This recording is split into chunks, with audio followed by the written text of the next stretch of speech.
Hello, partners. In the last couple episodes, we've talked about why are you here? What is your why? What are the beliefs and statements you're telling yourselves versus what is reality? Where are we? What's our 20? But now we got to talk about our values, why this is all important to us. So stay with me. You are a warrior. 321 status. What kind of vehicle is it?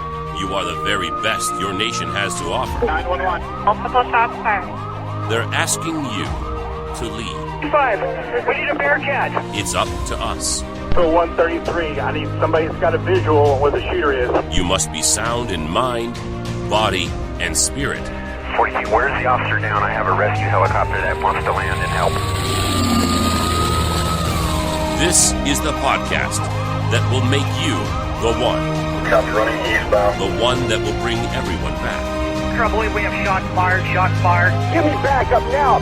Because no one else is coming. We're going to have an officer shot, 100 block of East Street. Suspect is down.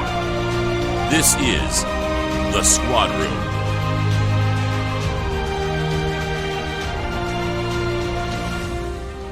Good morning, everybody. Well, morning my time. Hello. Welcome back to the Squad Room. I'm your host, Garrett Slaw. I'm an active duty patrol sergeant. Actually, I'm not even a patrol sergeant anymore. I'm a desk jockey now. Not sure how I feel about that. Anyway, I am a sergeant. I still work. I get a paycheck for a sheriff's department in Southern California. And on the show, we've been talking a lot recently about our badges. The badges we carry with us in life. Not just the ones on our chest, but our beliefs, actions, discipline, goals, emotions, and our service. And how if we take care of all of those things together, all 6 of those points of that, in my case, star that I wear on my chest, if we take care of those 6 aspects of our lives, it seems to, in my experience, take care of everything else. And we're not perfect in all these ways at all times, but really, even before I introduced this concept in the show recently, every episode of the show has served that idea in one way or another. We take care of our beliefs, the things we tell ourselves, the things we think to ourselves. We take care of our actions, the things we do out in public, and how our actions need to align with our beliefs. The discipline of your training plan in life, both your physicality, but also your mental preparation, your emotional preparation, your tactical discipline, your goals. What are you trying to do in your career? What are you trying to do every day you go to work? You should have a goal. And what is that path, and how's that look? Call that the front sight focus. How do we keep control of our emotions? So much of what we do is related to our emotions, good or bad, and our emotions dictate oftentimes our beliefs, if we let them. So if we're self-aware and we are aware of these things happening, then we can actually control our emotions, which control our beliefs. Our beliefs inform our actions, and so on and so forth. And of course, service, we're all here because we want to serve others. We want to serve our communities, our families, our kids, our wives, our spouses, our husbands, whatever. We want to serve them, and this is about our legacy. And so how are we serving those people? And how are we serving the people who serve us? I think we get more when we serve others. And I think that's one of the secrets of this job, is that we get more from it than we give. And I know that might sound altruistic, but I don't care. I have gotten more from this job than it's taken from me. So that's the idea of badges in a quick breath, literally a quick breath. And yeah, I'm hopped up on a whole lot of coffee today, but I'm also excited to talk about this topic because it is such an important one, and it's one of the last things we talk about when we're going through the B's of badges, beliefs. If you're following along with these briefing topics, they all have a theme. In the last couple of weeks have all been about beliefs, and next we're going to be talking about actions. So today we're going to talk about creating your own oath. Anyone who's worn that badge and that gun on the hip has sworn an oath of some sort in their career, usually at the very beginning, to subscribe to a certain set of beliefs and a certain set of actions. Now, these things have been called a code of conduct or your ethos, whatever you want to call it. I like to call it my oath, and that we're creating my oath because it's something to me that is proactive. An ethos and a code of conduct are a bit reactive to me, and it literally is just semantics. So yeah, you can call it whatever you want, but to me, I like the idea of creating an oath, a personal oath, something that I can recite as if my sheriff was right in front of me again with my right hand raised and me swearing allegiance to certain protocols, certain behaviors, certain beliefs that I will subscribe to, things that I will support, things that I won't support, things that I will defend, and the things that I will defend them against. So this really is about a statement of what you believe, but also what you're willing to do and how you will live your life. Again, code of conduct, ethos, whatever you want to call it. But for my purposes and for the way I like to think of it, I like to think of it as an oath. It's so like my oath, the one I took and the one most of us took, said something to the effect of support, as an example, not the whole thing, but I will support and defend the Constitution of the United States and the Constitution of the State of California against all enemies, foreign and domestic. That's a pretty common part of any oath these days for a sworn officer. So it's talking about these proactive words of expectation of future behavior. And I think that's great. But why is that important? Well, we've talked about the importance of knowing where you are. You can go back and listen to the briefing topic recently on what's your 20, right? Knowing your A point. Where are you? You can't get to where you want to go without knowing where you're coming from. And whether you're coming from the east side of town and you need to go to the west side determines your path versus if you were coming from the south side of town and you need to get to the other side of town. It all depends. It's all relative on where you are right now. You have to meet yourself where you're at. You have to meet other people where they're at. You can't meet them where you want them to be. Getting off topic there. But anyway, you can't get to where you want to go if you don't know where you are. You have to know your 20. Here's an easy example of why these values are important. And that's what an oath is. Really, it's a subscription to a set of values. And I'm going to help you walk through what those values are here in just a minute and give you some examples and some ideas of how you can identify the examples or the values that are important to you.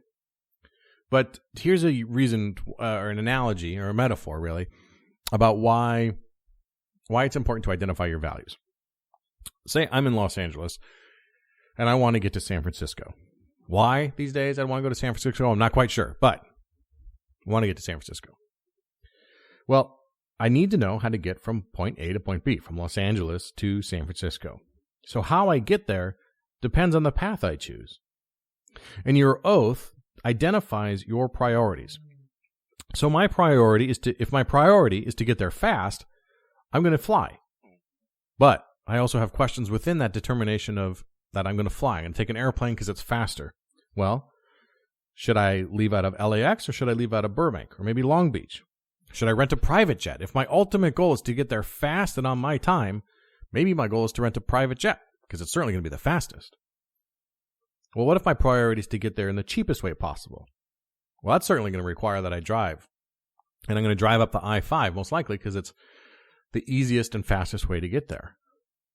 But what if my priority from getting to Los Angeles to San Francisco is to just enjoy the journey, experience it as an adventure? Well, then I'm going to take the scenic route, and I'm going to drive up to PCH through Santa Cruz and Half Moon Bay. And it's going to take a long time to get there. Or maybe I'm going to take the train, because here in California, the train runs right along the coast, and it's beautiful. I got mountains on the right side of me, and I've got ocean off on the left. My goals dictate my path, right? And your values will do the same thing for you.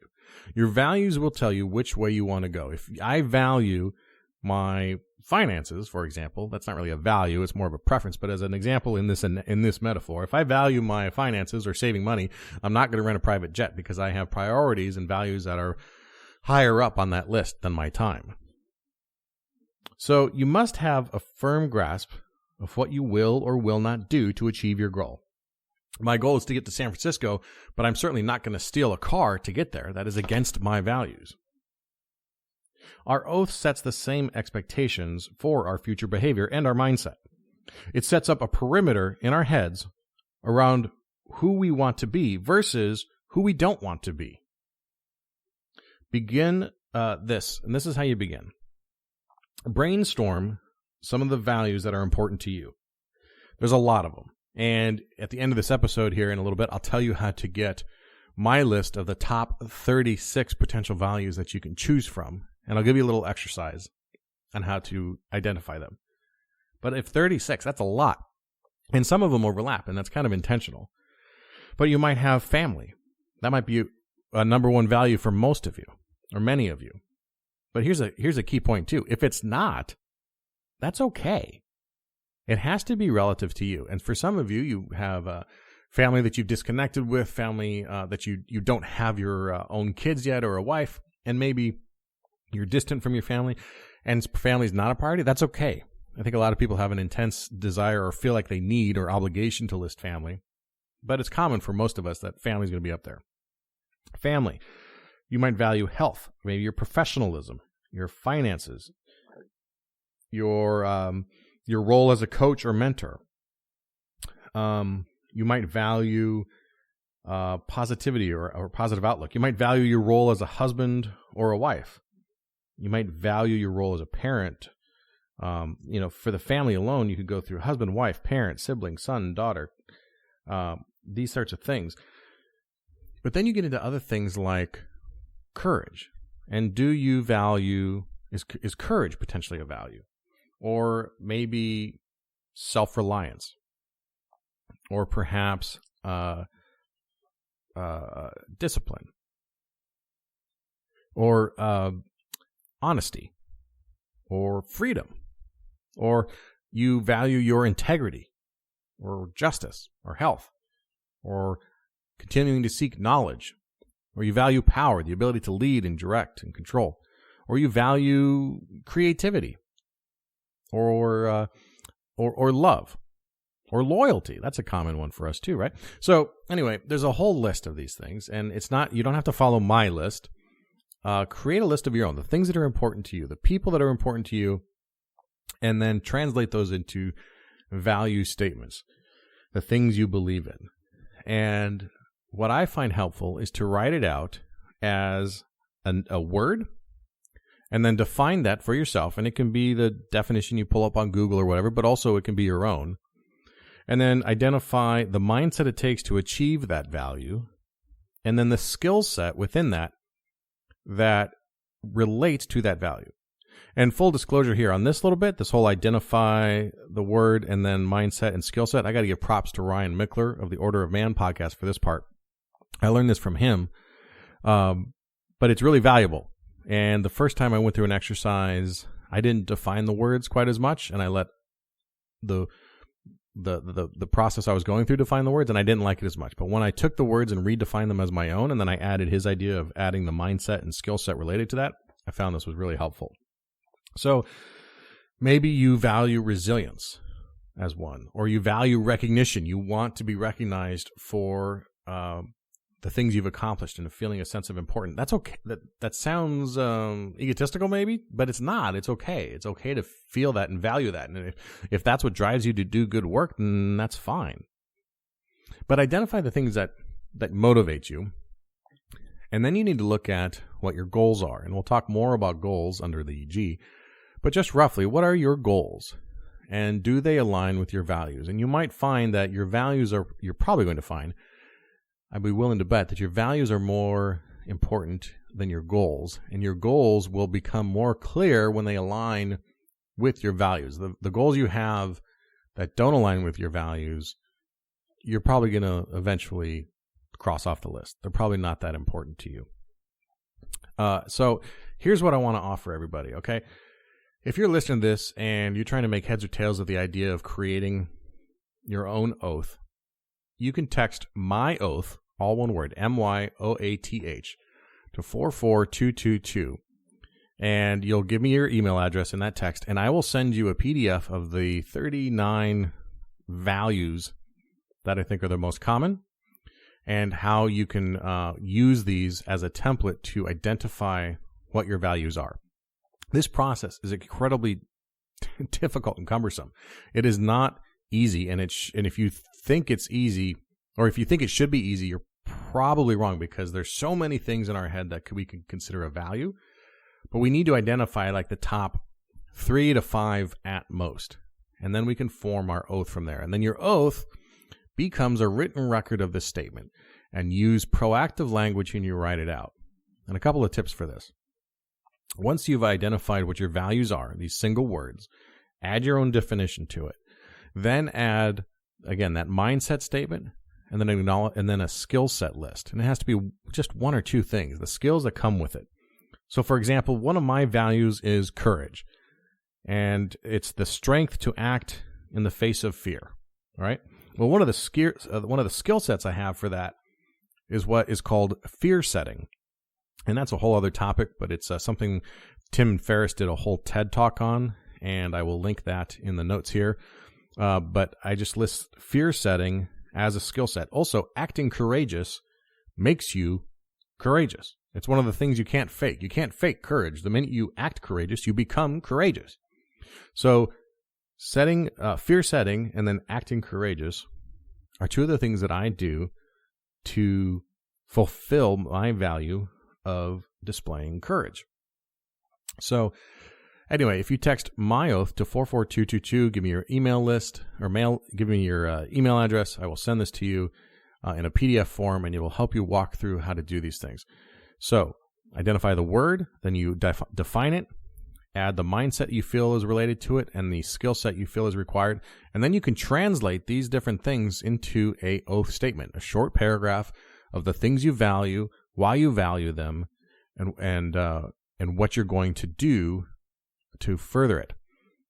The last part of that is to use current language. Don't say, I will be disciplined in thought and deed, as an example. You say, I am disciplined in thought and deed. Using that expectant language in the present tense really changes the mindset, I think, of what we expect from ourselves. When I am disciplined, that doesn't give me any slack to start tomorrow. When I say I will be disciplined, that could be defined as any time in the future, right? So if you missed this and you don't get the PDF, or you don't want to send your email address in on that, whatever, I get it. Email me, Garrett, 2 R's, 2 T's, @thesquadroom.net, and I'll send it over to you as an attachment, and go from there. If you have any questions about it, hit me up at the same address or on Instagram @thesquadroom. And until next time, take care of each other and stay safe.